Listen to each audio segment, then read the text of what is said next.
ഞാൻ മിമിക്രി ചെയ്യുന്ന സമയത്ത് റോബിൻ തിരുമല വന്നു. അപ്പം എൻ്റെ ഒരു സുഹൃത്ത് പറഞ്ഞ് ഇവൻ നല്ല ആർട്ടിസ്റ്റാണ്, വേഷം കൊടുക്കാൻ പറഞ്ഞു.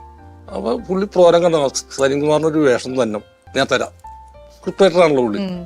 ഒരു കാര്യം ചെയ്യും, ഇത്ര ദിവസം ഇന്ന തീയതി രാമപുരി ഹോട്ടലിൽ തൃപ്രയാറ് മെച്ചപ്പെട്ടൊരു വേഷം ഞാൻ തന്നേക്കാമെന്ന് പറഞ്ഞു. സന്തോഷം എനിക്ക്.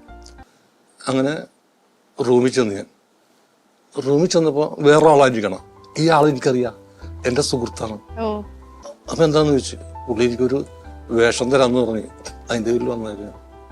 അപ്പം ഞാനാണ് ഇപ്പോൾ എഴുതുന്നത്. റോബിൻ പിണങ്ങിപ്പോയിരുന്നു ഡയറക്ടറായിട്ട്. അപ്പം നീയൊക്കെ ഇപ്പൊ സിനിമയിൽ അഭിനയിക്കാൻ നടക്കണമെന്ന് ചോദിച്ചു.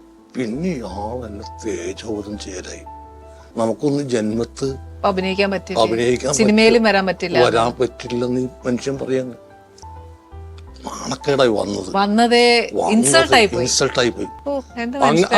അങ്ങനെ വർഷങ്ങൾക്ക് ശേഷം ഞാൻ സിനിമ റോക്കറ്റ് പോലെ ഓടി നടക്കുന്ന സമയത്ത് ഇതേ തിരക്കഥാകൃത്ത് റോബിൻ തിരുമലല്ല, എന്റെ സുഹൃത്താണ് അയാള്.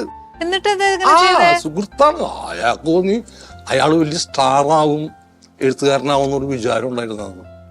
അപ്പൊ ഒരു മാനസിക ഇല്ല, ഒരു കുഴപ്പമില്ല.